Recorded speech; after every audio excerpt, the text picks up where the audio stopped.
Hello and welcome back to 1874. It's Wednesday, so I've decided to do a live. I'm your host, Dan Bardell, and this show is sponsored by Match Bingo. And if you head to 1874 slash match, no, that's wrong. If you head to 1874.io slash match bingo, you'll be able to find out what the company is all about. Buy yourself some bingo cards when the football is live and try and win yourself some money between £25 and £250.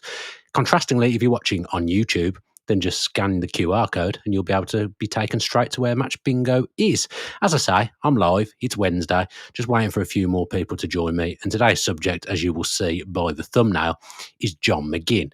Now, yesterday, The Athletic reported that Everton have shown an interest in Aston Villa midfielder John McGinn, but the Midlands club have indicated that they would like to keep hold of the 30-year-old Scotland international who's been their captain since 2022. So that was thrown in amongst their transfer deal sheet content. It was Jacob and Paddy Boyland, who is the Everton correspondent, reporting on that. Just before we do get into it, I should say as well, have a little look at my my T-shirt. If you're watching via YouTube, if you're liking the T-shirt, then there'll be more about that coming up soon on my social media channel. So do keep an eye on that. Hello to David Styles, hello to Gig Sharma, and hello to Andrew Westwood as well, and not hello to Adam MP4, who has a differing opinion on John McGinn to me, and hello to Stephen Neto, John Lukeman, and a little channel called Claret and Blue, an Aston Villa podcast, who are also in the live chat. I believe that will be Daniel Rollinson, who likes the T-shirt. Thank you, Rollo. That's very, very, very kind of you to say. Maybe you could post about it more on your social media channels as well. Anyway, let's get into it. I'm being silly. Hello, David Dams. Let's talk about John McGinn then. So, delved onto social media as normal, like I spend most of my time looking at what people are saying about Aston Villa, and obviously this McGinn news broke yesterday. I put a tweet out. No spoiler here. My opinion is absolutely no way in the world. One, would Villa sell John McGinn? Two, should they sell John McGinn? He's the captain. He's been the captain since 2022, as the article said. And to me, still an absolutely integral piece of the football club. Now, some of my Villa heroes, people who've been captains previously. One of my biggest ones is Andy Townsend. Gareth Southgate was a very good captain, and Villa have had other captains since I've been following the club. Obviously, they've had a captain every single year. Everyone knows that. For me, obviously, Andy Townsend won a trophy. Kevin Richardson won a trophy. I would still put John McGinn in that bracket with those players as an Aston Villa captain. Now, people will remember that when he got appointed captain, it was done in a bit of a ludicrous way, wasn't it? Thank you very much to Steven Gerrard for that, where he kind of alienated Tyrone Mings, gave the captaincy to John McGinn. When John McGinn was struggling, he was bang out of form. He wasn't having a great time. People were questioning whether he should be in the side. And I think at that point, with his form, the questions were probably legitimate. And you'll remember Neil Cutler and Aaron Danks taking charge of a game and taking John McGinn out the side. And then Unai Emery came in, revitalised John McGinn, had a conversation with him. And since then, he's been one of the first names on the team sheet. Obviously, he gets rested every now and again. Obviously, he gets a few injuries as well. But he has been a mainstay in Unai Emery's team since Unai Emery's been in charge of the club. And one of the other things is John McGinn is Aston Villa's longest serving player. Now, he has grown with the club. And I think there's an element of the fan base for me that look at some of the players that have been there a while and think that we have outgrown them. I would disagree with that. I think there's a solid base of players that have been at the club for 5 or 6 years that, okay, they might not start every single week, and you might want to get to the point where they're not starting every week, but they're still going to start the main amount of games, and they're still great to have. Martinez has been here a long time. Cash, Konsa, Mings, Jacob Ramsey, John McGinn. There's players that have been, Ollie Watkins is one.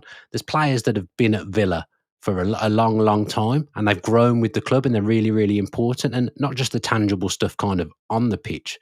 There's the stuff off the pitch as well. And that's why I'm saying that John McGinn is absolutely integral and that he is one of the best captains, we've had in my time. He's really grown into that role. I don't think he was a leader initially, but he's grown into that. And you hear, I heard an interview with Anana the other day talking about John McGinn in the dressing room and how he is in the dressing room and what a great captain he is.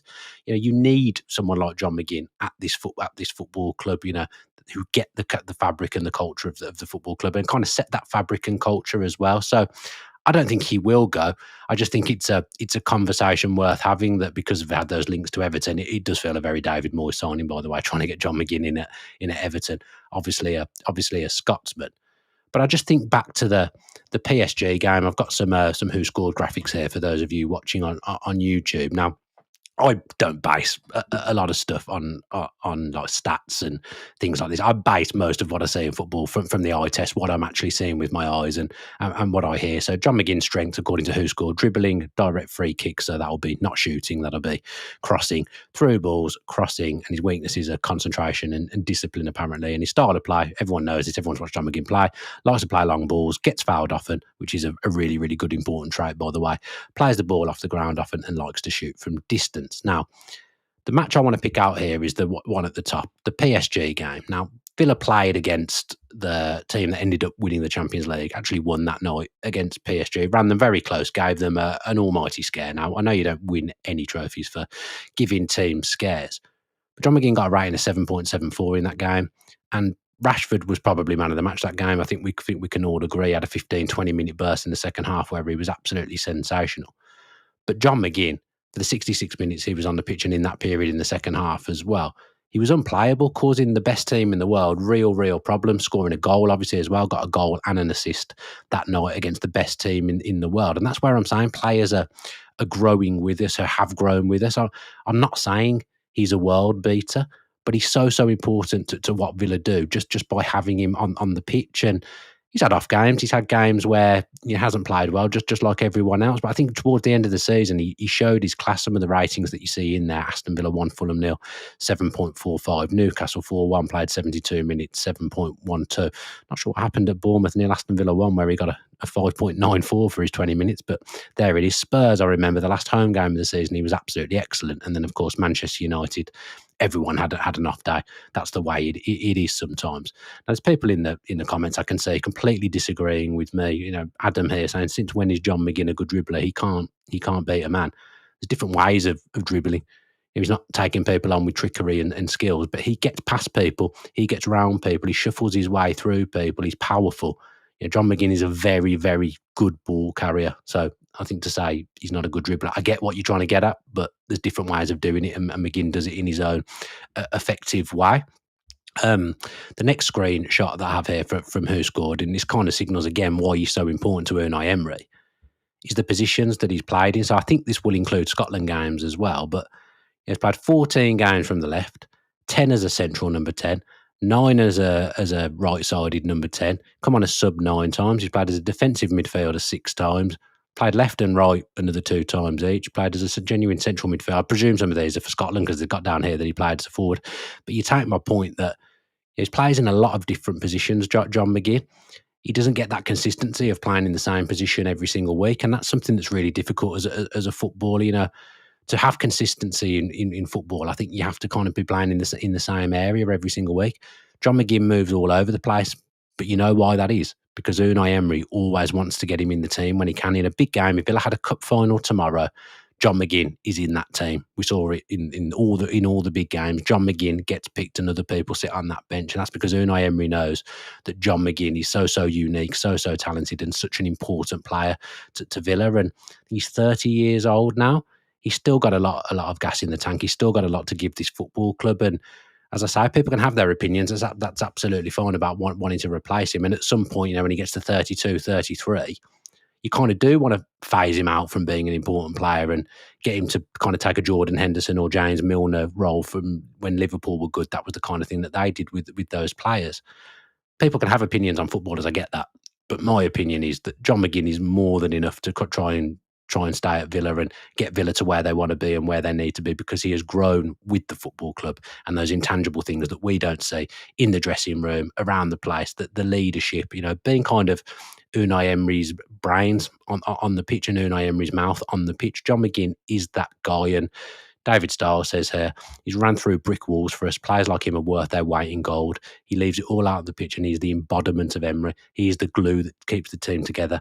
You phrased it better than me, David. That's what I was trying to say, but you've done it in a much better way. Completely agree. I'm glad I've done this live because I wanted to kind of get a feeling of what people thought on the chat about John McGinn. As I say, I put a tweet out yesterday off the back of the John McGinn news. I'm not trying to pick on Birmingham Fuel Oils Limited here, who replied to me. I just thought, you know, it was an interesting tweet. If you're looking for fuel and oil, I'd maybe go to Birmingham Fuel Oils Limited. I'm not really sure what that is, but anyway, there they are. He says, I like McGinn, but if we are moving past him technically, and he has had to leave. Oh, wow, I've butchered that. Let me go again. I like McGinn, but if we were moving past him technically and he had to leave to start most games, I wouldn't mind. The worry is, since the implosion at United and missing out on the Champions League will make it very difficult going forward as 6 better teams than us now. We have Unai Emery, but that's not enough. And there's a lot of punctuation missing there, and I've absolutely butchered reading it out. But I think the point is that I think Birmingham Fuel Oil Limited is trying to say that we've kind of moved past McGinn, or we need to move past McGinn technically. He's unorthodox, but technically John McGinn is a very, very good footballer. He's passing, he's underrated. The way he can ping a ball, the way he carries the ball, he's shooting, his set piece deliveries as well.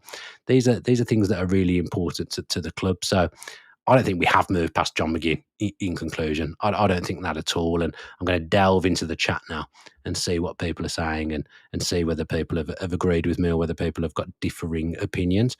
Chad Lavelle, a regular on the channel, says, what do you think John McGinn's best position in Unai's system is?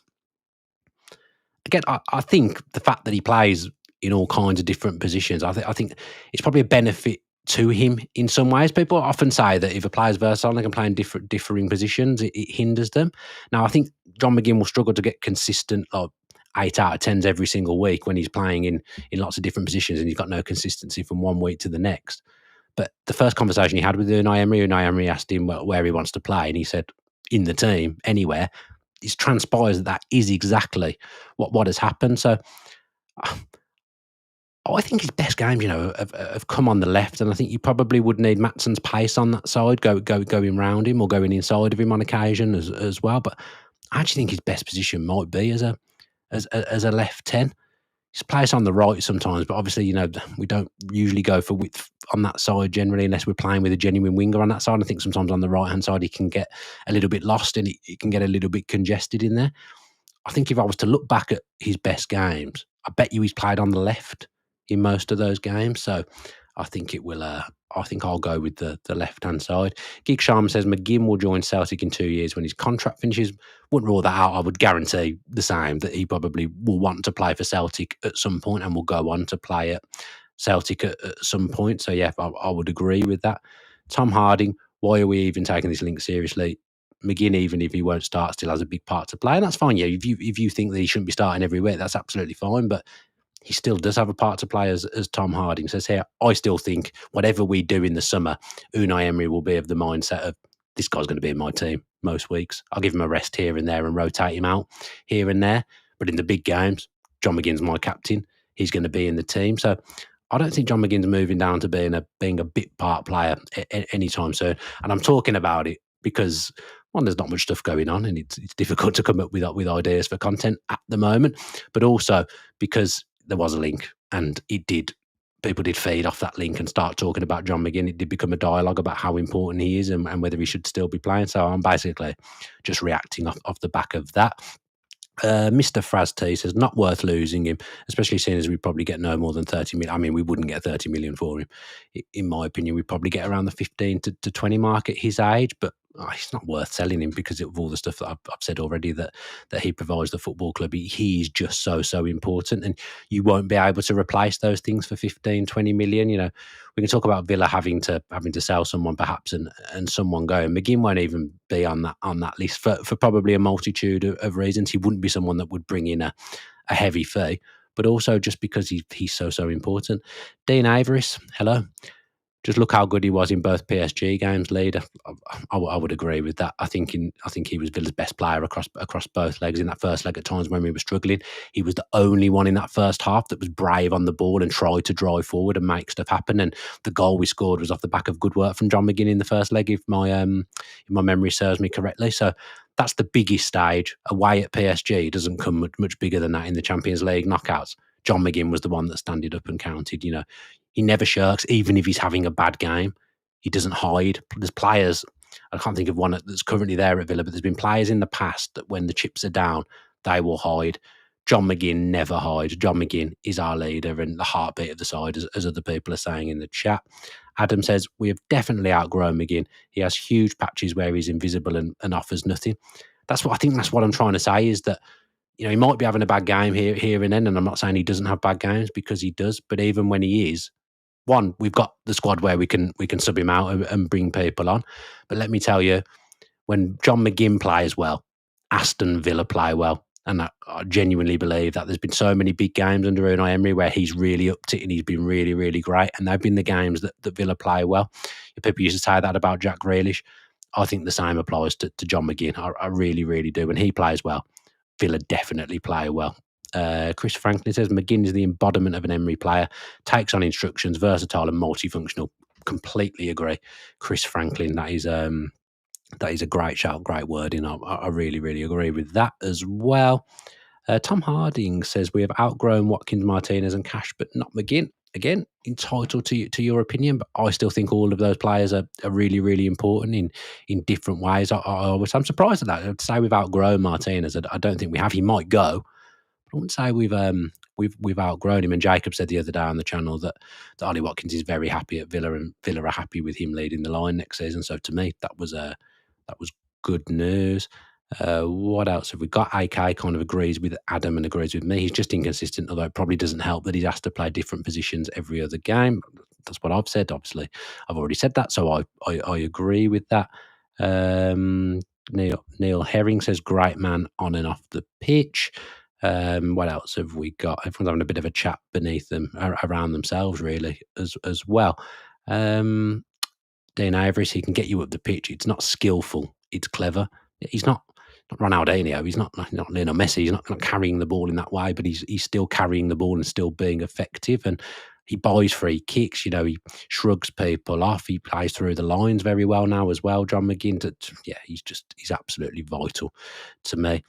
David Dams, and this is the case with a lot of players. So we won't appreciate McGinn's influence until he's gone. Like I say, I genuinely believe he's one of the best captains Villa have had in my lifetime, and he might not have a trophy to show for it yet, but he's up there with Andy Townsend, who's my favourite Villa captain. I just think he's absolutely brilliant, and we'll miss him that day when he's not there. Let me tell you. Just going through, in your opinion, AK says, does McGinn start in our best 11, Dan? At the moment, he absolutely does, because we've done no business and we're 3-4 men down from where we were last season. But Unai Emery does this, and if I was doing it, if Villa had a cup final tomorrow, I'll repeat myself, he's in. I'm putting him in somewhere. I'm getting him in that team because I think we need him. Gaming and Stuff says, my issue is that I feel like we lose his energy, specifically when pressing, when he's on either the left or the right. It depends. Sometimes it's easy when you I know he's not playing as a winger, but when you're wide to kind of get lost in the game. It happens with genuine wide players as well, but he finds a way to press wherever he is. And the other thing when he plays in those positions as well, he doesn't half back up the fullback. There's times when Villa were really, really loose defensively in the first half of the season. In the second half of the season, we definitely tightened up, and McGinn will have played his part in that backing up the fullback. If you're one of the wing backs and you've got John McGinn in front of you, you can go forward and he'll cover you off. This is the tactical intelligence that has been mentioned as well. If Tielemans kind of breaks structure and wants to get forward, which does happen, McGinn, if he's playing on the left, he's got the awareness to tuck back inside and kind of cover that off. So John McGinn is a tactically astute player, and I would always find a way to get him in the team somewhere. I think in the central 10 position, I've not always enjoyed what I've seen from him. I don't know whether it's just a coincidence, but I feel like he's not had many good games playing as the central 10. But as a left 10 or a right 10, that's where I'd find him. I think that's where I'd want to put him in the team. What else have we got here? No need to apologise, Tom Harding. I knew what you meant. No problem at all. David Dam says, if we lost McGinn because Everton offered decent money and we reinvested it to bring Dougie back, that may be good business, but my preference would be to keep McGinn.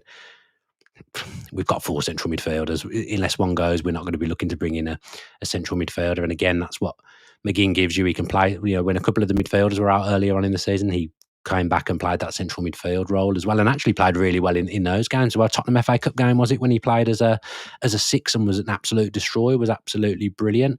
The fact he can play in so many positions is just another asset and another reason why I believe he's so integral. There we go. I think that probably does me Yeah, it's fair. That's a fair comment from Adam. He's got his opinion. Adam in the chat. That's absolutely fine. I don't agree with some of the stuff he's saying, but you're allowed an opinion, and I think this is probably a valid thing to say. Maybe the thing that let him down last season, I think he kind of he alluded to it a little bit himself on social media last week. More yellows than goal contributions. His goal contributions weren't what they should have been last season. Weren't what they were the season before either. Only got one Premier League goal, I believe, against Southampton, and that's fair to call that out. That's something he'll be unhappy with himself, and that's something that he'll have to work on and try and do better on next season. And I believe he will. Because I think the season before he was somewhere near double figures in all competitions, and that's a reasonable thing to call out, in my opinion. Something I should have called out when the stats were on the page as well. But you gather, I rate John McGinn. I want John McGinn. I love John McGinn. I want him at this football club next season. I want him leading Villa out. I want him to be that next captain to lift the trophy because he deserves it for what he's given the football club. And I said the way he was giving him initially, I didn't want him as captain. I didn't agree that he should have been made captain. But he's made me eat my words since, because I wouldn't change it now. Even everyone knows how much I love Tyrone Mings, and if you ask me now, would I swap McGinn from captain for Tyrone Mings for captain? I wouldn't. I'd leave it McGinn. I think he's such an incredible leader and such an incredibly unique player for Aston Villa Football Club as well. So I think that does me. I just wanted to touch on a few things and speak about John McGinn. If anyone's got any other questions about something that isn't John McGinn, if you throw it in the chat now, I'll stay on for five minutes and try and answer any questions that come my way. Your news is still very, very quiet. The only thing I've really heard over the last few days is around Jacob Ramsey, but I don't think there's anything concrete at the moment. Spurs are definitely interested, but I don't think that there's been an approach or an inquiry or anything like that. I think it's just known that Tottenham hold an interest in Jacob Ramsey, and it might be something they try in action later on in the window or in the next few weeks, because we know Langer's a big fan of him as well. I know other people have been saying about Jacob Ramsey to Tottenham, so I think that there is something in it, but there's not been an approach, or there's nothing far along or anything along those lines from the people I speak to anyway. Doorbell at my house and the dog going wild. Absolutely sensational timing there. No one seems to have any questions, and I think the dog's about to attack whoever's at the door. So I'm going to go. Thank you very much to those that have joined me live. Always appreciated. Go back and watch the content from the last few days. Did a good pod with Jacob on Monday. If people want to go back and listen to or watch that would be appreciated. And there'll be plenty more stuff coming up through the week as well. So keep your eye on our socials to know when content's coming. If you have watched this via YouTube, if you subscribe with your post notifications on, that would be really, really appreciated. The numbers are rising all the time, and I'm really, really appreciating that people are doing that. So thank you very much. We want to get those subscriber numbers up. I want to hit 28,000. We're not too far away, so I'd like to hit 28,000 soon if we can. If you've listened via Apple or Spotify, if you leave a 5-star review, or if you want to, that would be brilliant. Say something nice in the comments, and Apple podcast reviews as well. That would be absolutely brilliant if people could do that. I saw another rival podcast, Claret and Blue, asking for Apple podcast reviews as well. Don't do that. Do ours. Leave us a nice review. That would be really appreciated. Thanks again to Match Bingo for continuing to sponsor the channel, and thanks to those people as well that join live every single time. It doesn't go unnoticed by me. I really, really appreciate it. Thank you very much. Doing a show with Jacob over the next few days, so that will be coming soon as well. So as ever, have a great rest of your day, and as always,